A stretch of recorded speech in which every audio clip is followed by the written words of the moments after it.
What's going on, people? Welcome back to Premier League Unpacked. It's a milestone. It's episode 50 today, and we're here with the guys. I'm here with Roms and James. Big up yourself, boys. What he's telling me, you good? I'm all good, man. All good. 8 minutes notice you gave me today. Cheers, man. Sorry, bro. I just had a few dropouts and that, and I thought, who's Mr. Reliable? You know what I mean? Let me ring James and that. I was trying to stay away from you, James, because of the United Arsenal game. I'm not gonna lie. I was trying to stay away. You know what I mean? I could have been him, but I thought, you know I what? believe it. I believe it. I'm gonna have to take the flak, man. I'm gonna have to take the flak. You know what I'm saying? But look, big news today. Obviously, 300 million euros has been put down for Mbappe, and it looks like PSG have accepted the bid. We'll come to you first of all, James. What do you reckon about this deal? It looks like it's going to be one of them where it could potentially be a year at PSG, and at El Halal, is it Halal? Al Hilal, yeah. Al Hilal, yeah. El Halal. You know what I mean? I don't want to pronounce it wrong, so I do apologize to anybody that might be one of their supporters and I'm saying it wrong. But it looks like it could be a year there, and then they'll potentially let him go to Real Madrid. What big money to turn down, man. Big money to turn down, James. Yeah, football's gone mad, mate. First of all, I think PSG had to accept it. One, it's just a lot of money, and two, I think for Mbappe to be able to speak to the club, so it's not classed as tapping up, they have to legally accept the offer. So I think that was always going to be accepted, and then the next object is obviously him chatting to them. Like the wage apparently is up to, and this is including image rights as well, 700 million euros a year, which equates to 13 million euros a week and 22 euros every second. So 22 euros is about 20 quid. So imagine I'm putting a 20 quid note in your hand every second, mate. There's one, there's one, there's one. It's mental, mate. It's mental money. So these people that are judging players for going to Saudi, right? If you were offered 10, 15, 20 times your salary to do what you do currently, which may be something you love, to go somewhere and do it, I'm pretty sure 99% of you would take it. And the other 1% is probably lying. I think it's a no-brainer. I really do. Like, you can have the moral stance or like take all the moral stance in the world, but money does make the world go round. And you can say that footballers all have a lot of money and it's irrelevant. And it's like, well, you can always do with more and you can help with more, and it sets up families for generations, and you can do philanthropy. You can help loads and loads of people with more money. So I think he should go. I think he should go for the year. I really, really do. I think he should take the 700 million euros and then come back, and in a year's time he'll end up at Madrid where he's always wanted to be. But he's still young, he's got a lot of time in his career, and what's 1 year out of it now? I don't see an issue. I think he'd be pretty stupid not to take it. And it is a sorry state, because we know that it's not the most competitive league in the world compared to where else he's been playing or where else he could play. I don't think the French league is the most competitive league in the world, to be honest, so I don't think it's massive from that point of view. But listen, Kylian Mbappe should do what's best for Kylian Mbappe at this point in time, and I think that is going to Saudi. Do you know what, Roms? I think James has pretty much hit the hammer on the nail there. But it looks like PSG was saying to him that you're looking to sit on the bench for a year anyway. So what's the point? If you're going to be sitting there and you're going to be on the bench, you might as well go. You know what, Prem? Just to add on to that, because again, you can take the moral high ground or whatnot, but if you look at what most companies do in London and whatnot, that's a whole other situation. So I don't really get when people why are people going Saudi, this, that, and other. But I do get kind of from a legacy standpoint, because he is in his prime years, right? I agree with James about it. I think he should go for a year, go to Madrid on a free. And apparently Al Hilal have respected his ambition. So they literally said to him, stay here for a year, I think with an extra year obligation to stay on. But you can go to Madrid next year. Just give us 1 year. In that 1 year he gives them, he could probably win them most things, let's be honest. Then goes to Madrid, and then his dream comes true. But on the flip side, there are people saying in your prime years, you don't want to be known as going to Saudi, even if it is 1 year. I'm like, hold on. If you're getting offered this generational money, it's a no-brainer. I don't even know why people even debating this, because it's not like he's going at, like, let's say 28 and he's signing a 3-4 year deal. He's only there for 12 months. Less than that, actually. If we're being honest, the football season's less than that. Then he can head off to Madrid. I think it's a no-brainer, man. And like James said, you can do so much more of that money. Think what he could do back home in France, or like, I think he's half Cameroon and he could probably set up stuff in his country, whatnot. He can do so much with that money. So I think it's a no-brainer. It's 1 year, come back to European football. Yeah. To be fair, bro, anybody that says they're going to turn that kind of money down, bro, it's a joke thing. I'm telling you now. Like James said, get me, what is it? On here, I've seen 22 euros per second. I've even wrote it down because when I was looking at it, it was knocking me sick, bro. I was thinking, wow, is how it's going down? 1,332 euros a minute, 79,900 euros an hour, 1.9 million a day, 13.3 million a week, 58.33 million a month. That is a joke thing, that, bro. I'm telling you. And the way Saudi are looking at it, they're looking at it, James, like it's a £1 billion, well, €1 billion kind of promotion for the league. And to be fair, it's quite smart because the amount of attraction that it will bring to the league, I'm guessing if you spent £1 billion on players, it probably wouldn't give you the same kind of attraction that Mbappe in that league does. We already seen the likes of Cristiano Ronaldo go there, players like Ruben Neves and Koulibaly, and now Henderson's joined there, which we'll touch on in a little moment or so. But it seems like smart business from them. Do you reckon that these man now, if they can get the likes of Mbappe in for a year, they keep the likes of Ronaldo and all these other players that they're coming in, do you reckon they're really starting to build a proper league there? And in years to come, this could be a league where, not like China where they failed, but it could actually progress year on year and people will actually take it serious. Because at the moment, people ain't taking the league serious. They're just looking at it like a cash cow. Mm-hmm. Yeah, I think they should, Matt. I honestly think they should take it a bit more seriously. I don't think this money is going away anytime soon. I think if you look at what the biggest commodity of Saudi is, it's oil. And yeah, we can try and pretend like we're all going to go electric, but oil is one of the most valuable, if not the most valuable commodity on the planet. So Saudi are going to stay rich for a very, very long time. Saudi are going to continue to throw money at stuff for a very, very long time. So I think they're here to stay. I really do. I don't see why we seem to have a problem when it's a nation doing it, but when it's a club doing it, it's fine. When Chelsea are throwing 600 million at people in a summer, it's fine. When PSG are throwing £1 billion at players over a 3-year period, it's fine. When Real Madrid have been monopolising their league for years, it's fine. But now, all of a sudden, people want to take this moral stance. I think it's kind of a little bit strange, to be honest. And the thing is, originally, you kind of got these like players that it's not worked out for and they were a bit past it and stuff. So you got Ronaldo going over there, which is obviously a big player, but towards the end of his career, and you got a couple of these people going over. But now you're looking at like Riyad Mahrez, like Bernardo Silva potentially. Like you're looking at these players and you're thinking, these are some players that are going, like Saint Maximin, like good players that are going over there to play. Like, I think the one that stands out to me is Ruben Neves because he's 26, 27. He's entering his prime and he went. That's when I thought, hold on a minute. They're onto something here. They're onto something. I 100% agree. Like as soon as you start getting players going there in their prime, that's going to attract more players. And I think Ronaldo came out and said, "You listen, he started it, and loads of people want to follow it." And there's maybe a little bit of truth in that, but I think they're also following the money, so I wouldn't give him all the credit for that.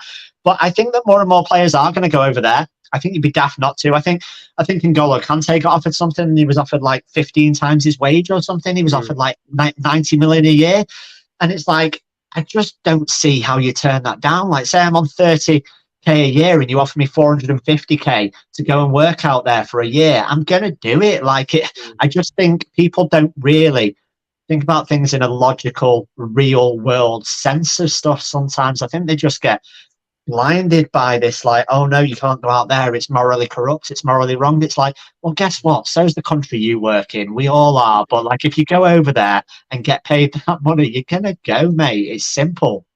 No, definitely. I think with all this moral stuff and that, people need to take a long, hard look at themselves because obviously we all know what England done. England colonized more or less the world, you know what I mean?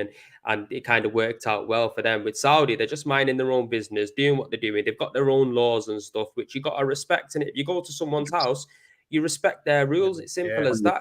These ain't part of Europe. These ain't part of what we've got going on and stuff like that. They've got their own independence, and to be fair, they've only just kind of been released of independence not that long ago from England, innit? So Qatar and stuff like that. So we just got to take a look at them and think you got to applaud them for what they're doing. They're trying to build a league, and the way to build a league is pay people money. If you can afford it, why not?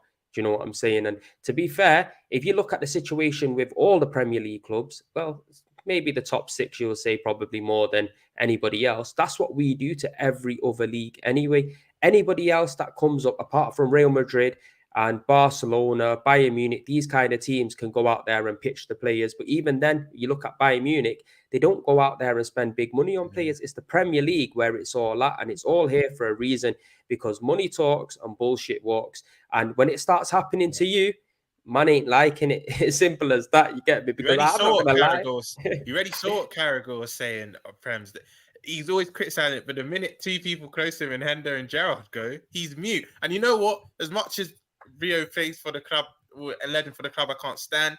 He had a point. He generally had a point. You can't criticize the league, and then when two people close to you go there, you don't have nothing to say. It's crazy. But you're spot on, Prems. Do you know what, Roms? Answer this question for me, because this is a very good question from Lee Farrell. Do you think in the next few years the Saudi League will be given a Champions League spot the way things are going? I wouldn't say the next few is in 1 or 2, but in about 4 or 5 years' time, I can see it. I think the league's going to grow in terms of the marketable, in terms of quality rise, and I think UEFA, they love money. Let's be honest, they're cashing out themselves. I feel like they're gonna come to an agreement.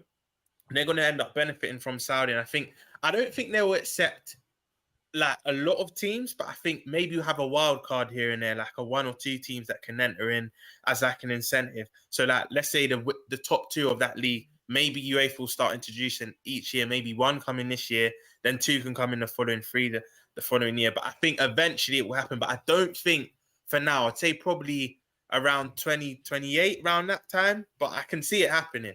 Because like you said, friends, money talks. And I think Saudi will just start offering. You know why I'm laughing, bro? Because you know what FIFA are like. These guys are corrupt to the hills, innit? Yeah. You know what I'm saying? And when you're talking about 2028, I'll tell you it's going to happen a lot sooner than that, because these guys are going to be throwing money at him. These will end up having 4 teams. These will be like the Premier League. You get me? Top 4 is going into the Champions League, because that's what it is. It's all about money. And in order to keep this machine going, you got to keep feeding it with money. So I don't know. I think it's a good question. James, do you reckon it will happen sooner than 2028? Or do you reckon we're just like clutching at straws here and they're never going to get a spot? I don't think they're ever going to get a spot in the Champions League, because in theory that's a European competition. So unless FIFA are so corrupt that they can put Saudi Arabia in Europe, I think they're probably going to struggle. But I do think they'll put them in a major competition across the world, whether that's Club World Cup, whether they try and fudge them in somewhere else, or they try and get big Champions League games, finals and stuff played in like Riyadh and played in Saudi Arabia. I think that can definitely happen. But Champions League, unless they completely reformat it, I think they'd probably struggle to get a team in. Unless I'm wrong. I know it rebranded from the European Cup, but I can't think of anyone outside of Europe. And let's count Russia as Europe. I can't think of anyone outside of Europe that plays in it, unless I'm mistaken. Couldn't you see it in the sense that if all the best players start going to that league, the top quality talent around the world, and the attraction is going to be there in them kind of teams, why wouldn't they bring them in? Because I think it'd be a rebrand. Yeah, I think it'd be a rebrand job, Premsy, where they kind of do like a Super League thing, and they rebrand it to like a 32-team league or something, and get all the top teams from all over the world and get them playing each other in some weird kind of format. I don't think it'll change immediately, because they've already undergone a restructure from 2024, I think, where I can't remember the exact rules, so I don't want to butcher it, but they've changed it quite a bit with the group stages and stuff. It seems quite weird. So yeah, I think Saudi are going to have a big impact on football going forward. Don't get that twisted. And I think it will happen sooner rather than later. I'm just not sure whether it'll happen in that format, but I do continually see some of the best players in the world going out there, and the Mbappe thing wouldn't surprise me one bit. Yeah, do you know what I was surprised about? I was surprised that Messi didn't go there, to be honest with you. Without the amount of money that was getting splashed around, and you got to give him some props, innit? He looked at David Beckham and he thought, you know what, I'm going over to America. I don't need that money. I've got enough money as it is. But you're going to see a lot more players going. I think Marco Silva turned down the chance to go over there and stay with 20 mil or something. 20 mil a year for 2 years or something like that. Yeah. I heard Mick McCarthy on Talk Sport saying that he would never turn down the chance. I was thinking, what are you talking about? Yeah, you wouldn't turn the chance down to manage anyone right about now. You know what I'm saying? Right. But look, let's step away from the Mbappe deal, because I just think it is all still early. It looks like he's going to be on his way, but you don't know in football. What should we talk about then, friends? What do you want to talk about? Oh, God. Shall we get it out of the way? What do you want to talk about? It's up to you. I'll leave it up to you. What do you want to talk about? I was going to talk about Liverpool. Let's talk about Liverpool. Yeah, let's talk about Liverpool. Let's talk about I'm them. going to talk about Liverpool. We'll save Arsenal for the next section, yeah. But look, Roms, yeah, Klopp, is there big pressure on Klopp's shoulders this year? Yeah, he has won the Premier League. He's done exceptionally well since he's come into the club. But last year, he had an absolute stinker. He managed to get himself back into European places and kind of recover a little bit. But there's a big overhaul in midfield now. Experience is going to be leaving. Look, we talked about Henderson joining Saudi. And to be fair to Henderson, I just must say this on him, first of all. I don't blame him going for Saudi. He's at the end of his career.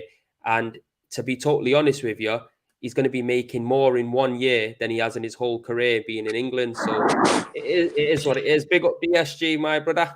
Big up, yeah. Am I the right way around right now? I can't tell. Yeah, man. Yeah, you're the right way around. But look, I was just asking Roms there about Klopp and the situation surrounding him, man. What do you reckon? Do you reckon if you finish out of the Champions League places or you don't win anything, there's going to be big pressure on him? Or do you reckon Liverpool fans are just cool? He's under big scrutiny this season because season before last one, when we were, you could say, 2 games away from the crowd, obviously losing the Premier League final day and losing against Madrid. You should never have the drop-off we had. Even if we finish maybe 3rd or 4th, it will still be disappointing, but it could be at least seen as respectable. But to drop off how we did, it shouldn't be happening. I feel like the past doesn't help him because at Dortmund and Mainz, he hasn't had no evidence that he can rebuild. He's never had to rebuild. The minute it's got bad, he's actually just walked or he's been sacked. And obviously there's that 7th season thing with Klopp. And it was the 7th season last year that everything kind of fell to shit, you could say. But I do believe he has a lot to mean because our fans automatically want to blame FSG. But what they don't realize is when we actually need a player, FSG have actually given Klopp money. This is what a lot of fans don't realize. They just want to use them as a scapegoat all the time. Yes, they've not invested how much we would like, but Klopp has been to blame a lot. And last season is a key example, right? We signed Nunez at a time that we didn't really need, knowing we needed a midfield rebuild. We should have been slowly pushing out our midfielders 2-3 summers ago. But his loyalties have been detriment to our team. Us keeping these old players and then releasing 5 of them in one window, it's crazy. But to answer your question, Prem, I think if you got high expectations, I'd love to challenge. Do I think we would challenge? No, I think Arsenal and City, regardless who we bring in, you will still be that level above us. But for me, a respectable season would be 3rd or 4th and to get Europa League. And then next season, I think we have to go all for it. Some fans will say we need to challenge this season, which I can hear that because we're going for a rebuild, but where we still got that core group of players, your Salahs, your Van Dijks, your Trent, your Henders, your Alisson, they've been there and won it all. And as long as you have that core and you add quality to that core, we should be able to go again. So I do understand the logic of the fans that want to challenge for the league this season. But I'm just trying to be a bit realistic. I just feel Arsenal and City are just that bit ahead. And I think for Klopp to have a good season, I think we should be winning Europa League. The only team that scares me is Sevilla finished 3rd and dropped down from Champions League. We know what they're on. They just win that for fun. But even if they come in Europa League, I think we're clear favourites. I look at Europa League now. Yes, teams will drop from Champions League, but we should be winning that. And the league, look, the league's going to be toughest ever. And I know we always say this, our Premier League's going to be exciting this season, and it's normally only City and another team or City by themselves. But I genuinely think this year, you got United that are, in my opinion, 3-4 players away from a challenge. You got Arsenal that are challenges with City now. Chelsea, I think people are sleeping on with that 1 game a week. Newcastle slowly building. Even looking at Villa signing players that could even get into some of the top 6 sides. I think it's going to be the most competitive, and I mean it this time.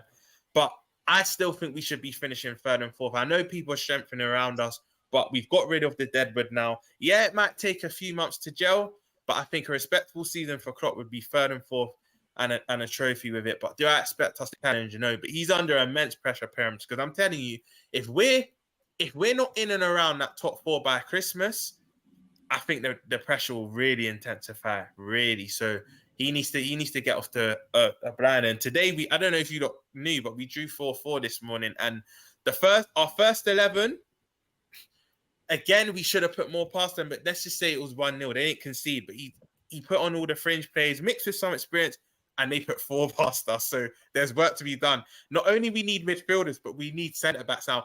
And going into this window, us Liverpool fans would have said midfielders are more priority. Now, they're just as important as each other. Because Matip, he's been great for us, but he looks like he's on his way out. Gomez has been done. I've been done. And the thing is, he's from near me, so I have that sentiment towards him. But sometimes you have to admit it. Gomez is done now. Matip as well. And I don't know if you lot have been watching Robbo the past 6 months or past season, but I think he's on a slow decline. It hurts to say it, but I think Robbo today, 10 minutes into the game, his face looked like the same. Who did you play? I can't even remember. A German second league team, Prems. Yeah, Grower. Sounds like a German dish, but Grower, I think they're called. Yeah, great or something like that. I've never heard of them before today. Generally, I never heard of that team before today, but there's work to be done, man. And do I believe we'll get in all the players we need to mount a challenge? No. Can we get top 4 with the players incoming? I think it's more realistic. But yeah, Prem, I know I've gone on a bit of a rant there, but Klopp, he's under big pressure. He's on. Do you know what? I'm actually. It's good to see an insight from a Liverpool fan, because from the outside looking in, I was kind of under the impression that Klopp will get things together this season and he'll put up a challenge. You know, he's brought in a few players of his own. I think the likes of Luis Diaz coming back and a few other players that have been injured coming back. It might give them a freshness and it might give them another way to go again. And you got to think the Europa League, yeah, the days might be different playing on Thursday and Sunday, but it's not as intense as it is playing in the Champions League. So maybe that could potentially help Liverpool in that kind of front. But it's interesting to see how a Liverpool fan sees it, because I've been kind of under the impression, like I said, that they might be back. But look, let's welcome DSG to the panel. Big up, my bro. I heard you're feeling a lot better now. So what's going on? What's good? All good, man. Dislocated my shoulder last Sunday. It was just, even today, I'm still at work. Monday's been working, so it's just hard. But found the time to just slide in. That's why I'm on my phone today. I'm not on my laptop at home, not the usual. Say no more. But let's stick with Liverpool. Look, Fabinho potentially going out. Henderson's gone. Do you reckon the lack of experience that will be in that midfield is going to impact them? Or do you reckon it's going to be good that they've got a bit more younger players, more minutes in the legs and freshen up the team? Or do you reckon it's going to have an impact in the dressing room and on the pitch? No, it'll definitely have an impact, because I think they should have kept one of the two. They shouldn't have let go of both. You look at every kind of successful team, they have one proper experienced player within the midfield. Doesn't even mean he has to play every game, but just even the influence in the dressing room is a lot. They'll still play, but I think letting go of both was, because obviously everyone know that their midfield was dusted, but I think they should have kept one of the two, to be honest. To say if the players hit form, they can go on a very good run, but it's in like them critical situations, like say they're in a Champions League semi-final, second leg. Well, they're not in Champions League, but you know what I mean. If they're in like a cup final or something, or a semi-final, that's where the experienced players really come into their own and will get the players through them situations. So they're going to be missing that if they lose both. Just to add on to what you're saying quickly, I actually agree with you to a certain extent that we should have kept one of the two. But the reason why I'll tell you we're selling both is because Hendo, no one else is going to offer what Saudi are offering. I think it was 12 million base with add-ons. And Fabinho, we're getting back what we paid for. And I think Fabinho should have been the one that stayed, to be honest. I agree with you, because they were never going to get anything for Hendo. That's the thing. He's just one of them players. When he leaves, he's either going to leave for free or he's going to leave for next to nothing. So the fact they even got something for him was that. Fabinho, I mean, they've got, the thing is, you're getting back what you paid for him, but he served the purpose of the club. I think he served his transfer fee to the club. You know what I mean? So it's a pure financial move. If they're just selling him to get the same money back, and then he's basically only been there for the amount of his wages, then it's just purely financial for them. And like Hendo, if anything, Hendo was the one like where you're thinking, he's not going to get us really anything. And he's the worst out of the two. The reason why there's logic to your point as well is because the idea is to bring in another 6 to be an understudy to Fabinho. So whether it be a Lavia or a younger player, they can come in and kind of learn off him, not necessarily go straight into the start. I don't think Fabinho's like the way everyone's saying he's finished last season. I don't think he is. I think he just had a bad season. Simply, all of them had a bad season. I don't think he's the same. Yeah, I agree. He's not the same. Like, he can get back to a level. He's not peak, but he's not peak. He's not at his peak, but he's definitely more than capable of still being part of that squad. I agree with you. Because some of our fans are under this illusion that he can get back to his best, and I've always said, no, he'll get back to a level, but he won't get. But back he to can still serve a purpose to the team, and he has served a purpose as well. Yeah, I agree. Say no more, James. You're a United fan, also. Putting all the hate aside for Liverpool, honest opinion, have they lost that fear factor that they had a few seasons ago? Do you reckon teams around the Premier League are looking at these now and thinking, yeah, we can take points off them when they come to our ground? Asking me to put aside my hatred for Liverpool, mate, it's like asking Mbappe to turn down €22 a second. It's not going to happen, mate. So I'll keep my bias in, and I'll still speak on it. I actually completely disagree with the lads, actually, and on a couple of things. I actually think Klopp's probably got a bit of time. First of all, I think he's proven to Liverpool that he can work wonders, and he's bought the respect of the fan base, and he should have the respect of the fan base. I think he's got quite a bit of credit in the bank, to be honest. You're talking about a Liverpool team that didn't really challenge in 20 odd years of the Premier League, and he's won them a Premier League, he's won them a Champions League, he's got them close to numerous Premier Leagues as well. So I think he's got credit in the bank, I really do. On Liverpool, on what they'll do this season and transfers and stuff, I've said this on Saeed's channel, and Saeed came back at me, and everyone disagreed. But I genuinely, I think they're still in trouble. I really do. And I think Szoboszlai's a great player. I think that McAllister's a good signing.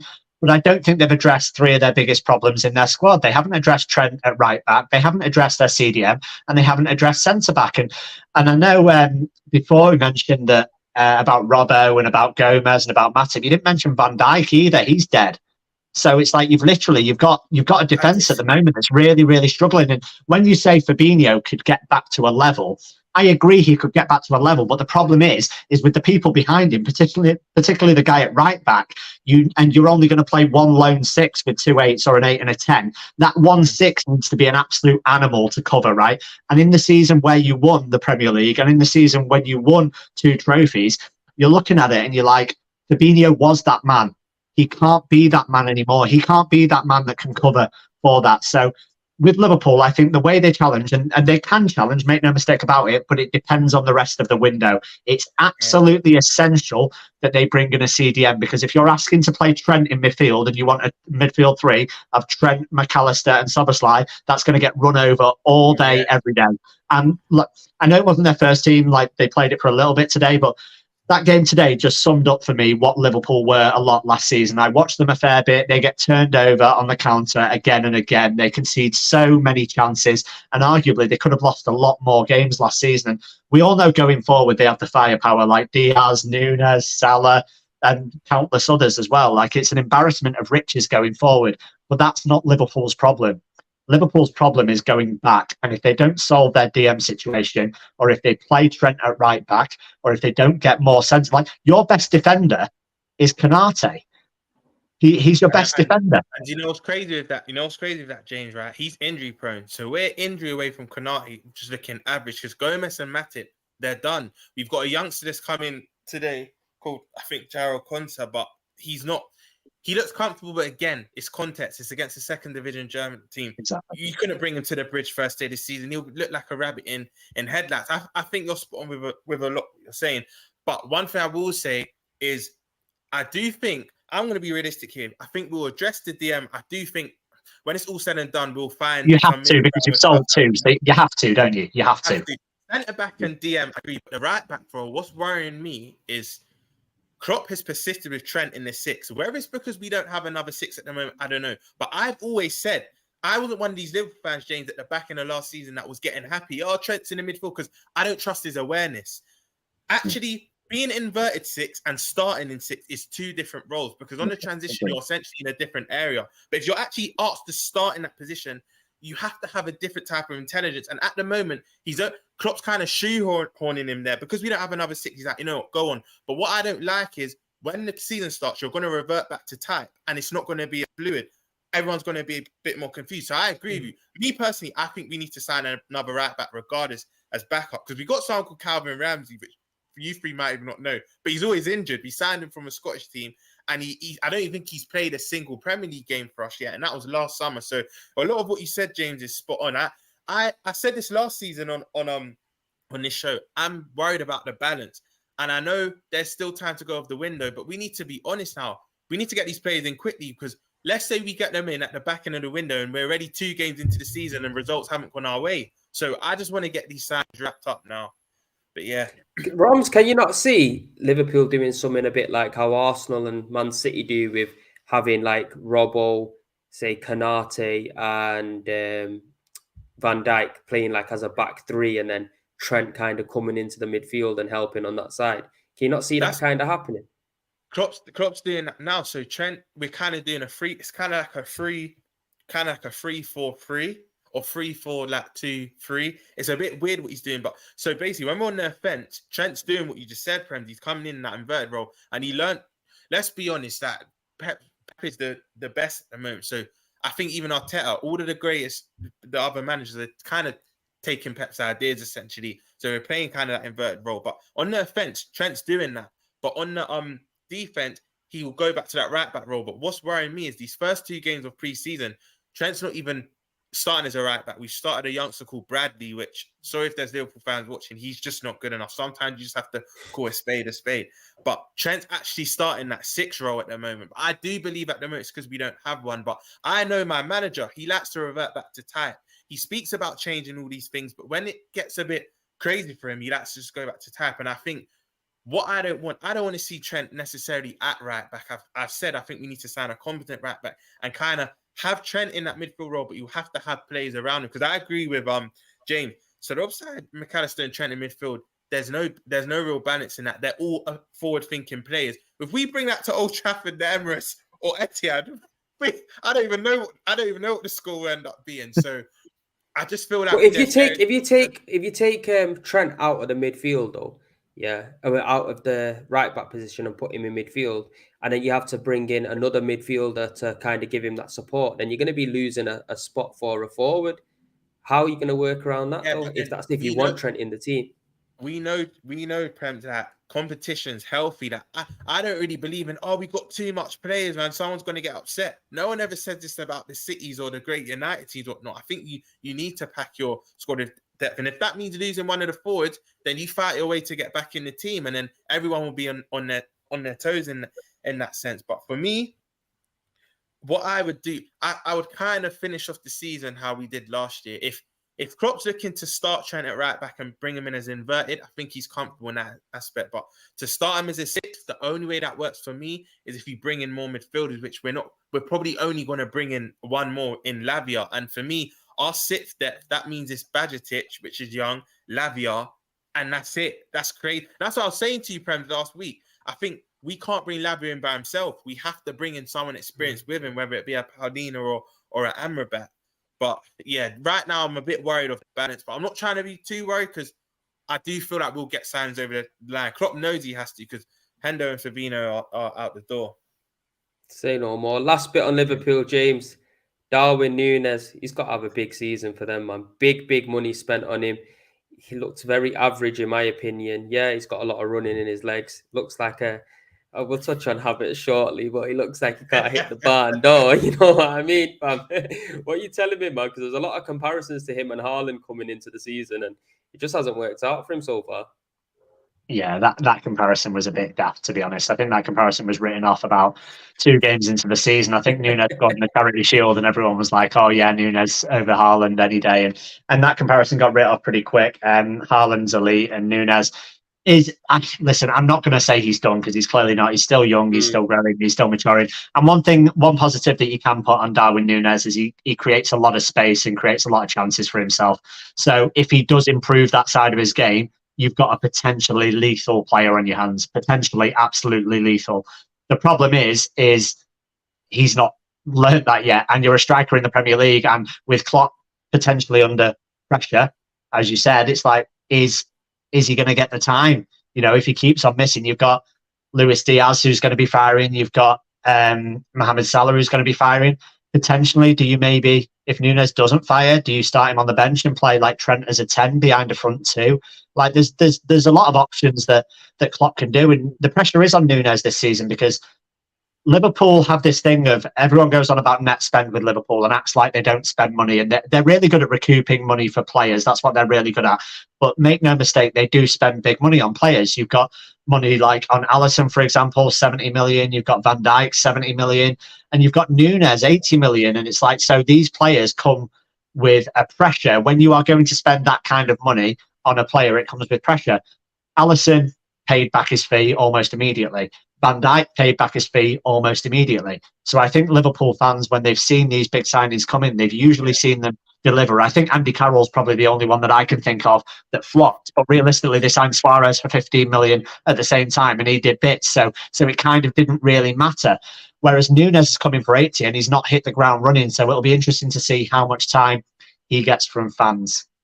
Do you know what? Yeah, I think that's pretty much summed it up on Nunez. I think we do got to give him a season because, as we know, sometimes you got to just give a player a season before you can jump on him. This is why with Fabio Vieira, I haven't kind of stood on his neck too much because I know that there might be a player in there. From what I've seen of pre-season, I can't say there is. But go on, Roms, what was you going to say whilst we get this super chat? Just to add on to what James said, I think he's spot on that. The only thing I will disagree with is we paid out of our pocket for Alisson and Van Dijk. That was just funded by the Coutinho money. Yeah. The only two signs I would say we actually broke the bank for is this summer with Szoboszlai and Nunez. They're the two that we didn't get no money coming in. We literally just went and spent that on the players. But I think with Nunez, right, we know in this league sometimes it can take you a year to adapt and whatnot. But I'm someone who backs Nunez because, like James said, he creates space and chance for himself. You can't teach that. That's natural. You either have it or you don't. But he needs to sharpen up on his finishing. And the reason why that even sounds absurd, because the season before he came to us, he scored 35 plus goals. I don't care if it's in the Portuguese league. You still have to put the ball in the back of the net. So we know he can finish, but he's not done it here yet. If he has another disappointment, because I'm not really one that cares about stats too much. I'm more of an eye test and I care about feeling more. But when you do bring out the stats from last season, his goals to minute ratio, so not games, because a lot of games he came on, he didn't actually start. It wasn't too bad if you want to break it down in that aspect. Scored in some big games, City, Madrid, United. So it was the lesser games where we expect him to do more. He wasn't doing as much. But I just feel with Nunez, if he doesn't do it this season, we're going to wash our hands with him because we know there's no time in football anymore. And like James said, price tag brings a pressure and a certain expectation. And you can't cost 65 or 80 million, whatever people want to run with. And you've not kind of done well in 2 seasons because you're seeing it with Sancho at United. He's been there for 2 seasons. They've paid all that money. He's getting bombarded every week by United fans, and I think both DSG and James will agree. But I think Nunez has done more in his first season than Sancho's done in both together. Yeah, no, he's probably done more. I just mean in a sense of the price. Yeah, even then, but that's what I mean. Even then, for Liverpool fans, it's not good. Just in general, it's still not good enough. So that shows you how far off the pace Sancho is. Really, that Nunez is probably. I'd say Nunez has done 2 times what he's done. Oh yeah, and it's still not good enough. So that shows you how far away Sancho really is. And I think where it's context as well, where Nunez was coming in to replace Mane, that's another added pressure because that output, he needs to replicate that because that's something we lost. Do you know what I mean? So I think this is a big, big year for Nunez and he's under pressure. And Klopp, look, I know people say shirt numbers, this and that, but he's given him the 9. The 9 for us is very prestigious. So that shows Klopp has given his trust into him. He's like, go on, show me what you can do now. You had your first year to kind of warm to the league. Now you need to kind of hit the ground running. But yeah, Nunez, he's under big pressure now. He's under big, but you know what? I know it's a German second division team, but he scored twice today and assisted. So he's doing something right. He scored the last game. So. He's back. I think he'll have a good season, to be fair. You can see there's a player in him. But look, big up Zayn Miasi for the super chat. He says United already have their first cup of the season beating us. We were taking it easy for their visit to us in September.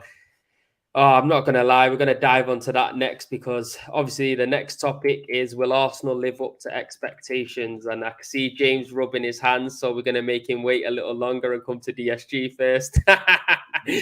DSG, look, obviously, we'll touch on that game first of all. Arsenal versus Man United. I'm guessing that you've seen the game. What did you make of the game, bro? I'll be honest, bro. I didn't actually watch it. Did you not watch it? Did you not, Phil? Yeah, I was just in and out of sleep because I've been taking a lot of time. I didn't miss the game. I knocked out at half. I think the game was at 10 p.m. wasn't it? I'm sure. I knocked out. I knocked out. 8 minutes past 10 it was. Weird kickoff time. I knocked out at half 9. I knocked out at half 9. I was gone, so I actually missed the game. I watched the highlights, but I don't know. I looked over the stats and stuff, but I didn't watch the game. You didn't manage to watch it. No. You didn't manage to get it here. Yeah. Say no more. We'll come to you, James, then, because quickly, DSG, before he's itching. I know he's itching, man. He's been since the start of the stream. Yeah, he's been on me about this Arsenal game. Go on, talk to us, man. Talk to us. I'm not itching, mate. I only wanted to come on because I thought Gunnar Lee was on, and he's got the biggest chest out of everyone. So I just wanted to speak to him. Listen, lads, like before the game, it's the biggest game. There's no friendlies between Arsenal and Man United. None of this pre-season nonsense. It's massive. We've made our signings. We're going to make them look shit. Zaid Miassi coming in with a super chat, like United beating us. It's like, well, your fans were beating each other up in the crowd, mate. So don't come at us. Like your fans had so much. They'd had so much like of watching your team that they were like, you know what? Let's have a fight. Let's just kick up a fuss. Let's have a scrap. That's what your fans were doing, mate. Arsenal, like, listen.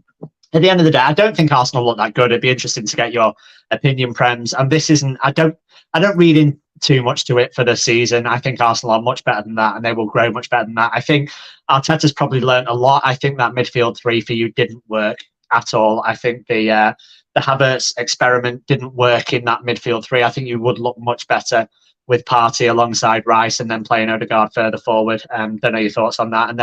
But then is he going to pay £65 million for someone and leave him on the bench? Probably not. Or is Havertz going to grow into the role? But Declan Rice was another one. I love Declan Rice. I'd have wanted to sign him any day, and I'd pay £100 million for him again and again. And I see a lot of United accounts saying, Kobe Mainoo just pocketed Rice and, he's a better player than him. And it's like, listen, you can outperform someone on the day. Like Mainoo outperformed Declan Rice, but Declan Rice is 10 times the player that Kobe Mainoo is. I've seen a lot of Mainoo, but Declan Rice didn't have his best performance. I think Ramsdale dropped a bit of a shocker, and I think your front three didn't really work. And on the flip side, I think United were very good off the ball, and all these people laughing at United signing of Mason Mount may want to rethink what he brings United off the ball, because when you've got Bruno and Mount off the ball, you're just terrorised. Like they're two little terriers that just chase you about in midfield and don't give you any space or time on the ball. So I think Mount improves us dramatically off the ball. I think at the back, we look very solid with Varane and Martinez. I think Luke Shaw is technically superb, although Saka was causing him problems, and historically he has caused him problems. So I expected that. I thought Wan-Bissaka was excellent. Casemiro slotted right back in. Mainoo, as I've said, was excellent. And Jadon Sancho showed a burst of pace from nowhere and got on the score sheet as well. So from a United point of view, I was happy, mate. I wasn't going to read too much into it, thinking, it is pre-season. It's the chance to get minutes in the legs. I didn't really think we were going to win. I've seen us in pre-season. We looked okay. Good defensively, not great going forward. But then you look at it and it's like, actually, we're not as far behind as people necessarily think we are. I think people think that everyone else in the league, especially United fans, look quite negatively on Manchester United and think that we're miles and miles away. And yes, I have said that City and Arsenal are better and they have better squads, but I think it just proved that Erik ten Hag is working wonders with what he's got. And yes, there are still places which we can improve, and we need to improve if we're going to seriously compete.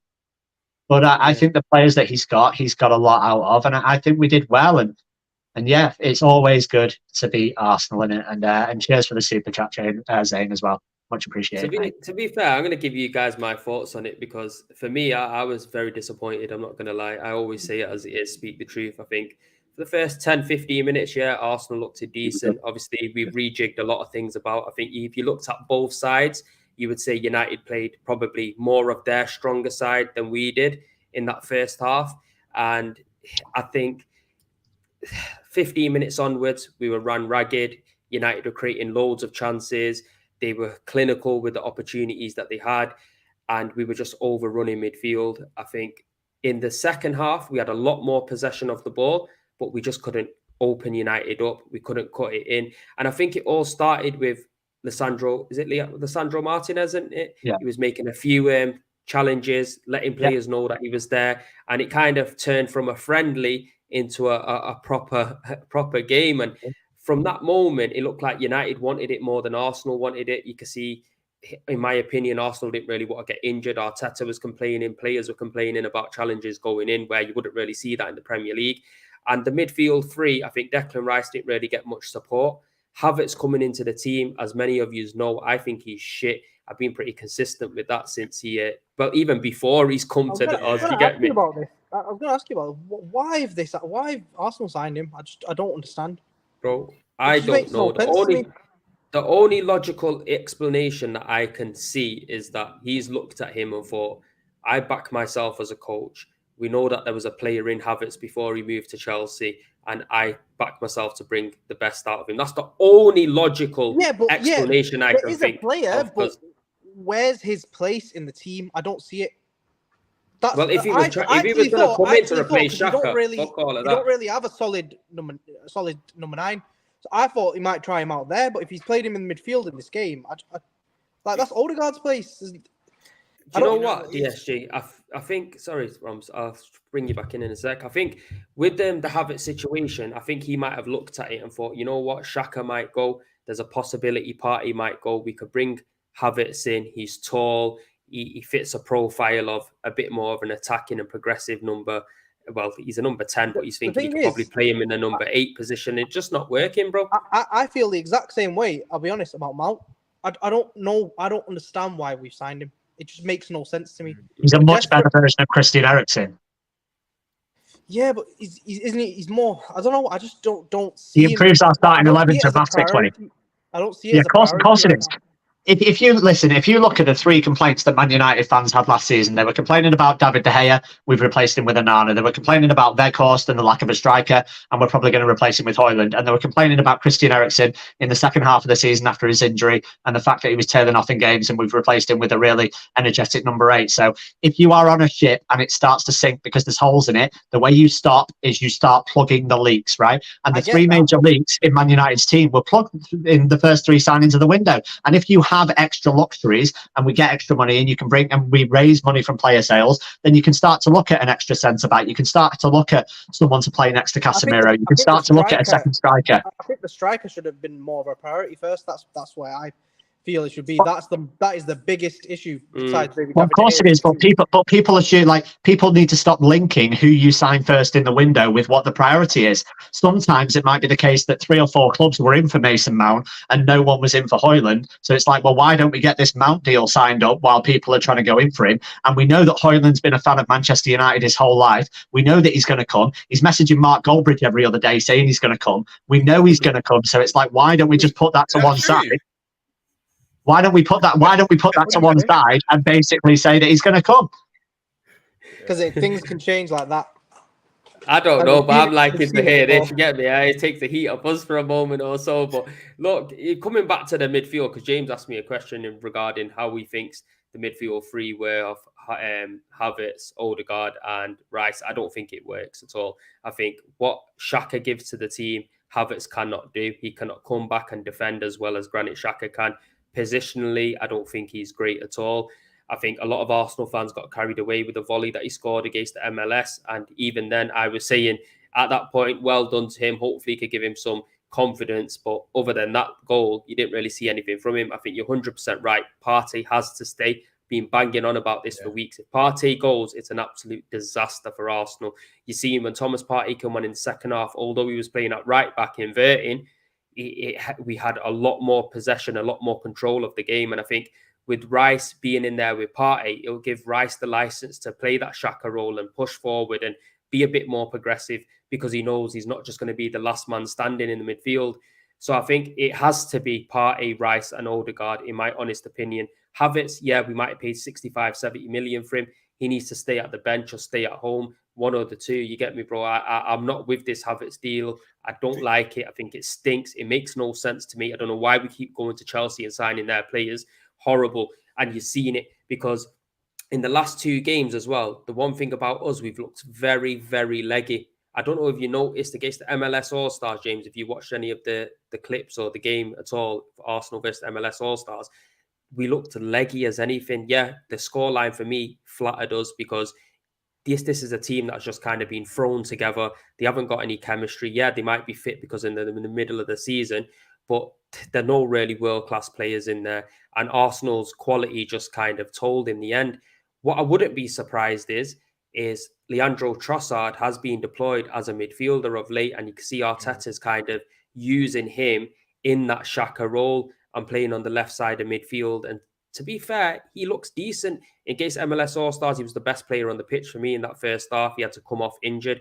He scored a brilliant goal from outside the box as well. And that's something Trossard can give you. It's a bit like when we had Santi Cazorla in the team. And Santi Cazorla was only small, but his feet were fantastic. He could put in good challenges. His awareness of the pitch and the ball was unbelievable. And I think maybe he could be looking at that and thinking, we can incorporate Trossard in the team in that way. If, say, for example, a party gets injured, you can have Rice sitting Trossard and Odegaard, because Odegaard and Trossard do track back and they can defend. Where with Havertz, he looks lost, man. He looks absolutely lost. And Fabio Vieira, like I said, I don't want to stand on his neck too much because it was his first season. What I've seen of pre-season, he looks dead. For me, he needed a loan this season to go and put some weight on, because we're all experienced fans at looking at players in the Premier League, and you can see if a player is going to work or not. You get me? You can see if they're lightweight, if they're going to get bullied, and he is that guy. Go on, Roms. What was you going to say, bro? Do you know what it is? Because after Liverpool, Arsenal probably the team I probably watched the most, because me and my brother's a Gooner, so I'd say my knowledge is somewhat good with Arsenal. And what I've realised is Arteta's kind of taken from Pep. He likes to sign players that can play multiple positions, right?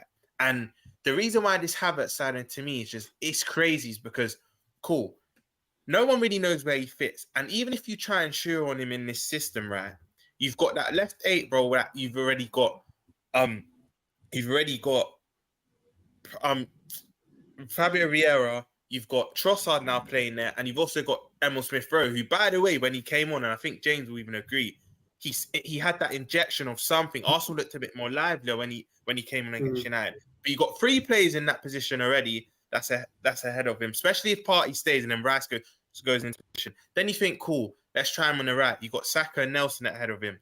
Number 9, as it stands, I think one of Eddie or Balogun will leave. But as it stands, you've got Jesus, Balogun and Eddie ahead of him. Then you go on the left and you've got Trossard and Martinelli ahead. So it's that even wherever you try and put him, there's about 2 or 3 players ahead of him anyway. So it's that, what the hell do you do with this guy? You signed him, put him on crazy wages, and I think you're spot on, Prems. There's some fans will say give him time, whatnot, but you can just tell that this is not going to work.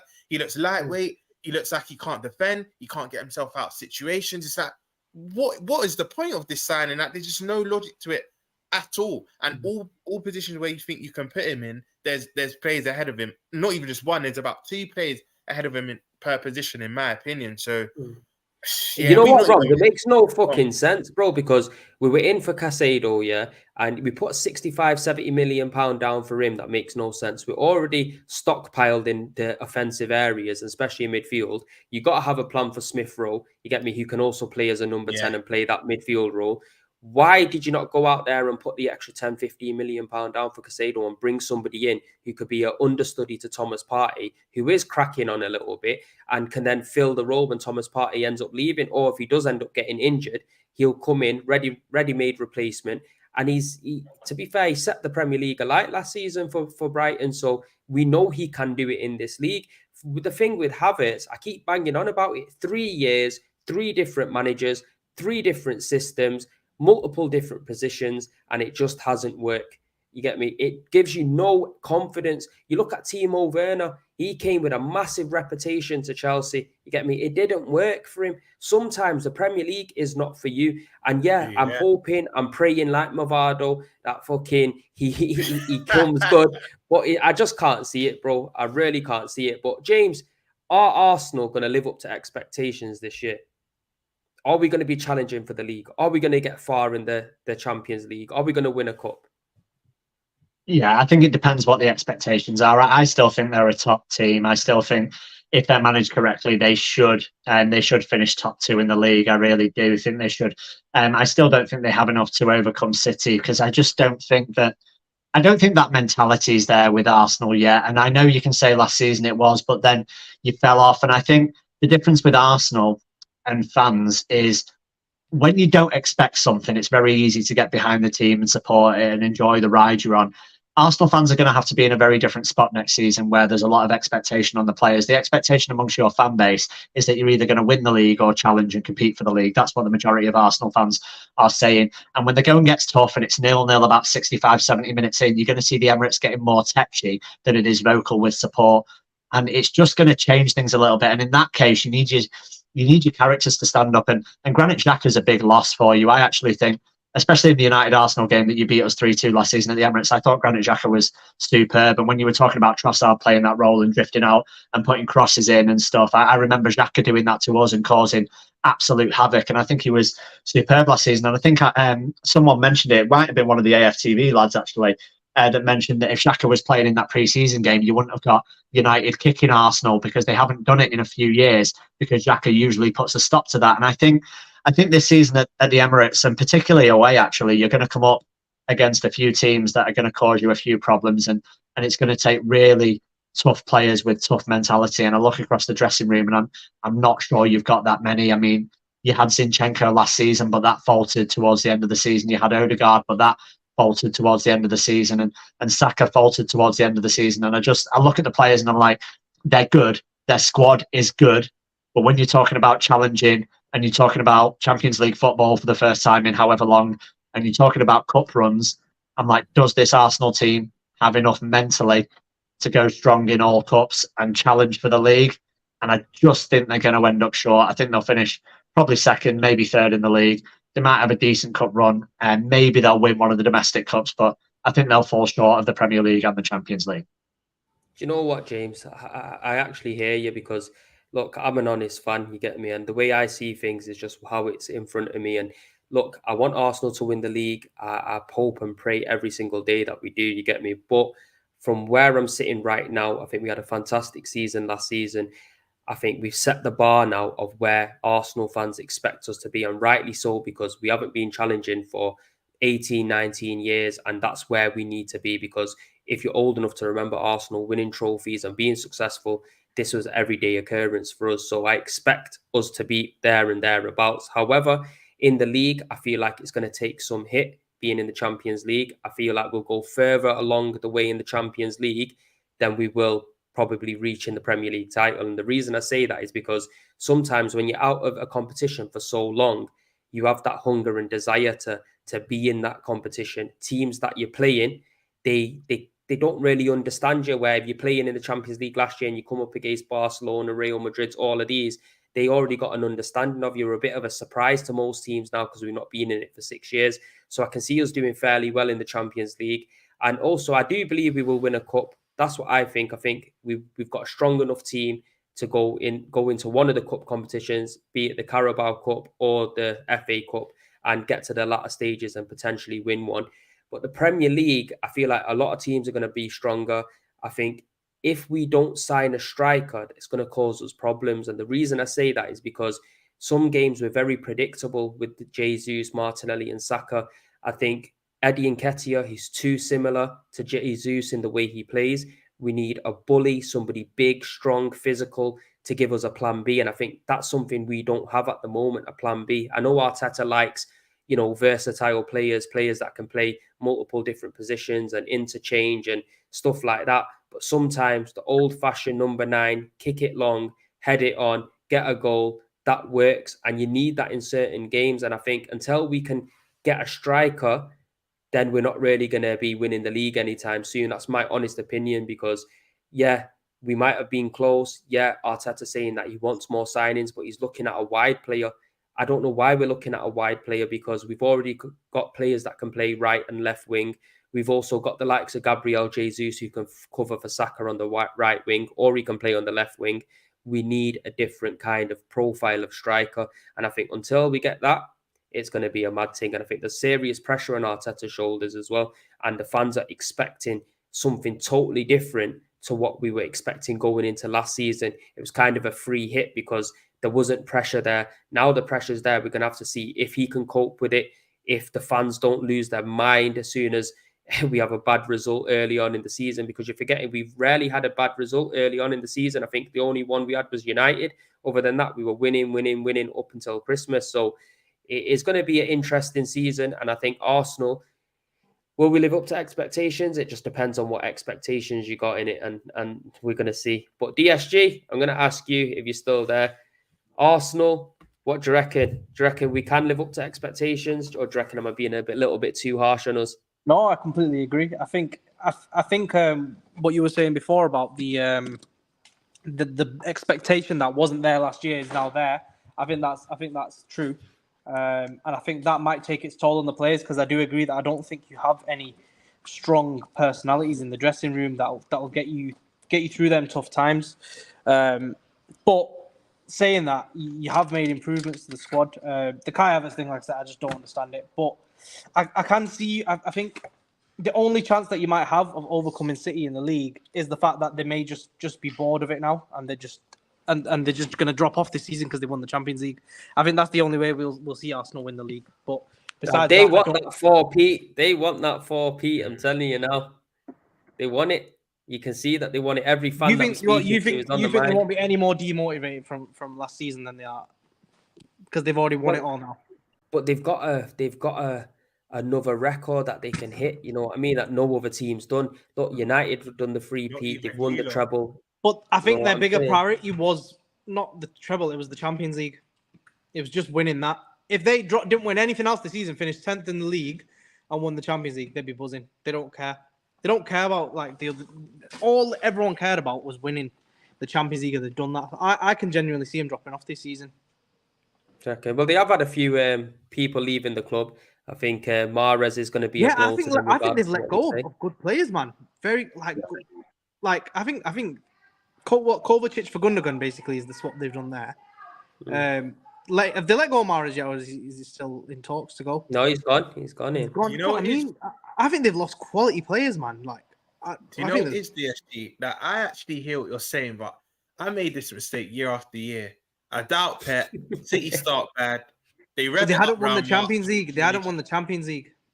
No, but then I think if anything, that's worse for the rest of the league, because now they've got. You're right. Year after year, so City can't get over the line. City can't get over the line. Now they've won that Champions League. I think they'll be like, you know what? Back to normal settings. Let's just go for that Prem, make that first priority, and then it's going to go one way or the other. They're going to either fall off, or they're going to go start moving like Real Madrid and winning it 3 seasons in a row. It's one or the other, innit? I can see them retaining it. It's not impossible. It's very hard, because even the best, apart from Real Madrid, no one else really retains. Even the great Barca teams, they never went back to back. But I wouldn't put it past City to retain it. We're winning the Champions League then who comes close? Because the signings Arsenal made are not going to get them past City. I'm sure we're 4th favourites so far. If City stay at the same level, no one in the league is even close yet. Not in the league, but I'll tell you, in the Champions League, 2 teams I think that could. Madrid, and I think if Kane goes to Bayern Munich, because let's be honest, in that City versus Bayern game, Bayern missed a lot of chances. Harry Kane's in that squad. They score about 2 or 3, and it could be a different game. So I think there's not that many that can rival City in the Champions League, and now they've been there and done it. They've had a taste. They're going to be proper fired up for it. But that's what I mean. It's either the taste they've been dying for and they're satisfied now, or it's the taste they need. Oh yeah, they go. Yeah. True. I was going to say. I think whoever Kane signs for might win the Champions League, and I'll leave that open to debate whether that's United or Bayern. But whoever signs Harry Kane wins the Champions League. Harry Kane will go to United for free next season. Bro, he cares too much about his Premier League record. He will make his challenges. That's how he cares too much about that Premier League record. That's his problem. That's why I can't. No, but Patty was telling me. He was telling me apparently he doesn't, like, because he wants to buy me. Apparently that's not really in his thinking anymore. Like he's ready to kind of put the Premier League record aside. The problem is, I've had this discussion with people, and I really don't get it, because if you're counting a Bundesliga title over the Premier League record, and you think that's gonna like get rid of your whole reputation as like, oh, he's a bottle job, doesn't win trophies. Like, I could go to the Bundesliga and win the Bundesliga with Bayern Munich. Like, you could play me up front. It's irrelevant. So, like, if he goes into the Champions League, it's different. Well, no, like, honestly, but like, I just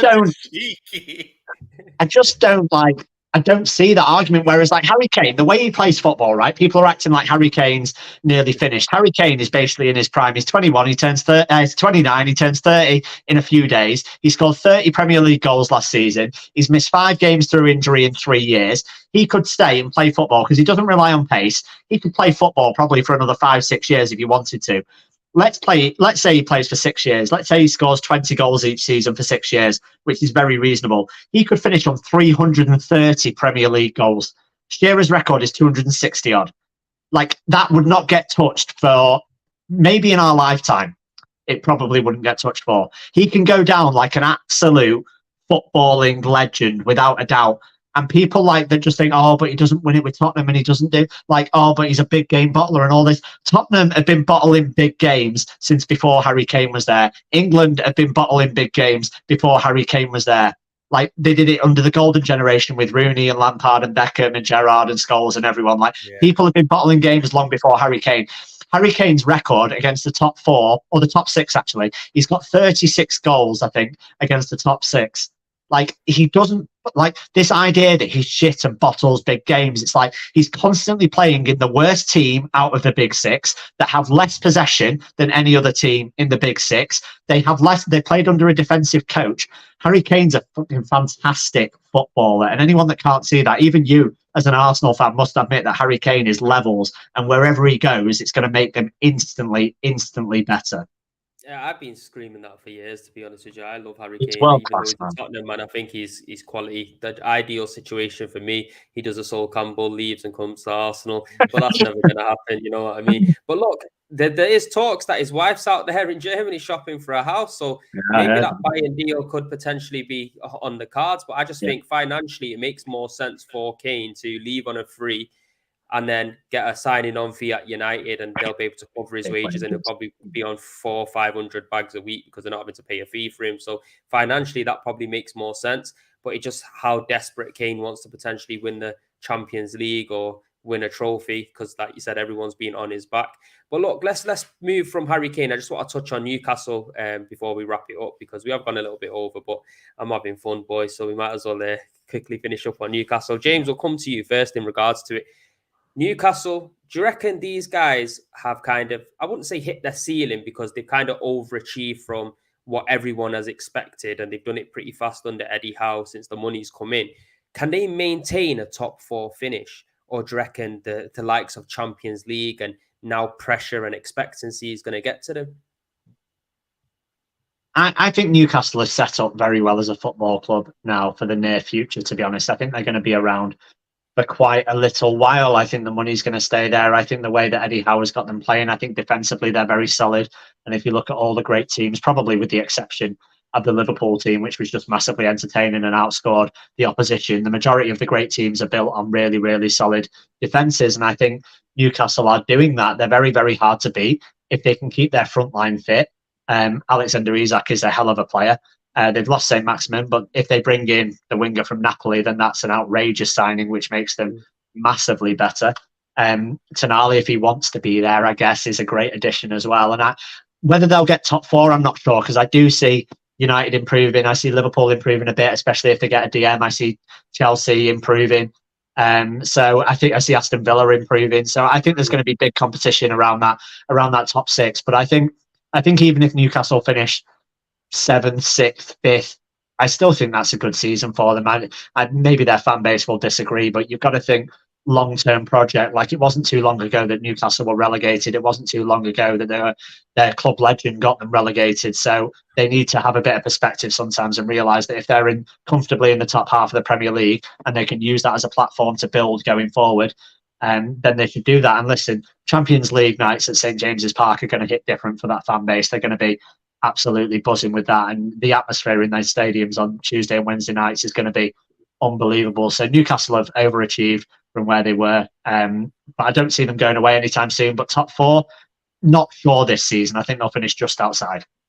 You know what? Yeah, I think it's pretty reasonable, everything that you said there. I think the only thing that fares them in good stead is defensively, they've been one of the best teams in the league. And if they can carry that into this season coming up, championships are won on defenses. So we're going to have to wait and see. And look, they've also signed Harvey Barnes as well. To be fair, I think he's a good winger. I think he's very explosive and he's got a good finish on him. So they are doing smart business. But Roms, do you reckon Eddie Howe is the man to take them to where they need to be, or do you reckon he's a stepping stone for them to then go on and get a world-class manager, something like City's done? I think you the latter of what you just said. I think him getting like 18 months ago, I think they were in relegation. Him getting them in the Champions League, what an achievement! Like that, when you actually break down what he's done, it's crazy. And it's not even just where he's got them; it's how he's developed players. I remember Joe Linton coming in and everyone dating him. He found a position for him, and now he's one of, I'd say, I would put him probably top 10, top 15, probably 8th in the league. And I think he was phenomenal last season, and it's how he's been able to develop players. But I do believe for that Prem to win that Champions League eventually, because come on, with the investment they have, that's eventually going to be the objective. Maybe not maybe not this year, next year, but in the next 3-4 years, that's what they'll start to look to. I think they'll want to bring in a household name, a proper elite manager. So to answer your question, I do believe he's a stepping stone. And I think how they move him on is very key, because I don't think they'll set. Then again, football's very cutthroat, because let's say he does do poorly with them, then they probably will sack him. But let's say he consistently gets them in the top 4 and they're like, look, thank you for everything you've done. But then I think it'll be a mutual agreement eventually, and then they'll try and bring in, I don't know, some of the elite managers. Maybe there's Zidane and Enrique. Klopp. Names out there that Klopp won't be out much longer, but you never know. One thing about football nowadays, you just don't know. But like money talk. If they say, look, Klopp will give you 40, 50 million a year, then he probably would go. But to answer your question, Prams, I think he's a stepping stone, but in a respectable way. I think they bringing them to Champions League football first time in I think 20 odd years. They love him over there. But yeah, I do think he's a stepping stone. I think the manager that wins them the Prem or the Champs won't be Eddie Howe. DSG, if you're still there, I can see you moving here and there. But look, we were just discussing that then in regards to if he's a stepping stone or what. Do you reckon we're a bit harsh as English football fans that we don't give these managers that kind of backing to say, no, he is the guy that can do it? I completely agree. I was going to say it myself. I think he's a stepping stone. The same way kind of City did it, they'll gradually progress, kind of build all the stepping stones in place to be like a European heavyweight. And then at some point, they'll either put him into a different role in the club. They'll just gently let him go. Mutual agreement, like Rom said before. But definitely, he's not going to be the guy that's going to be winning them the Premier League or the Champions League. And if he does, it'll be a miracle, because he's not got that. He's not that elite level manager that a top club are going to go out for and try and do anything to get. He's not one of them. So if he does do any of them things for them, then he is seriously overachieved, and it'll just be like Leicester winning the Premier League again. It'll be one of them things. Literally, if they go and get an elite level manager in 2-3 years' time, and they've got the squad there for it, then it's a whole different story. But if he wins anything for them, then for me, he's overachieved, because he's not that status. One point I forgot as well. Newcastle wouldn't want it to get to the point. They're not signing superstars as of yet, but the next year or two, when they start signing world-class players, you don't want a situation where the personalities coming in are bigger than Eddie Howe, where they think they're bigger and better than the manager. And that can cause a bit of unrest. So that's another reason why I think Newcastle, once they... That's part of being one of them big-level elite managers, though. Yeah, exactly. Because you can take on the big-level elite players. And I just don't think Eddie Howe just seems too much of a nice guy for me. I can imagine, let's say, for example, this won't happen, but let's say an Mbappe walks through the door. Eddie Howe asks him to do something he doesn't agree with. He's not listening. He's thinking, 1 minute, I'm a World Cup winner and whatnot. I don't really have to. Their respect won't really be there. Whereas let's say it's an Ancelotti or a Luis Enrique who's won everything. It's kind of what happened when Poch was at PSG and Mbappe started beefing him. Exactly. Poch is a very good manager, but he's not Pep level. You get me? He's not respected, lad. Takes the Pep level manager to manage an Mbappe. You know what I mean? Yeah. Do you know what? I can see a Diego Simeone going there. I don't know why. I've just seen him in a. He will ruin Premier League. If he comes, he's gonna ruin Premier League football. I'll tell you that now. But look, look, that is a shout. I'm telling you, I can see it. I can see it. I don't know why. I could just see him going there at some point. And I think the way Eddie Howe's kind of seeing it right now is he's trying to develop and make world star players rather than buying world star players. I think the financial fair play of how City have kind of dealt with things and how all the charges that they're under, I think for the time being, they're going to probably stay away from signing like the best players in the world. They're going to be going out there for the potential to be the best and then try to turn them into the best rather than going out there and getting the best. But James, obviously, we can see that by the colours of your top that you've converted from a Manchester United to a Newcastle United fan. We're going to give you the last say on it. Do you reckon if somebody like a Diego Simeone come to the Premier League under Newcastle, he would thrive? Or do you reckon he just won't suit the Prem? I like Simeone as a coach. I know that a lot of tacticos nowadays won't like him because they like to play free-flowing football and they think there's only one way to play. And, you know, there's these inverted fullbacks that go into midfield and you've got to play this way. But listen, sport's about winning, football's about winning, and you've got to find a way of beating the opposition, whether that's Klopp's 4-3-3, whether it's Pep's formation, whether it was Sir Alex back in the day, Wenger back in the day.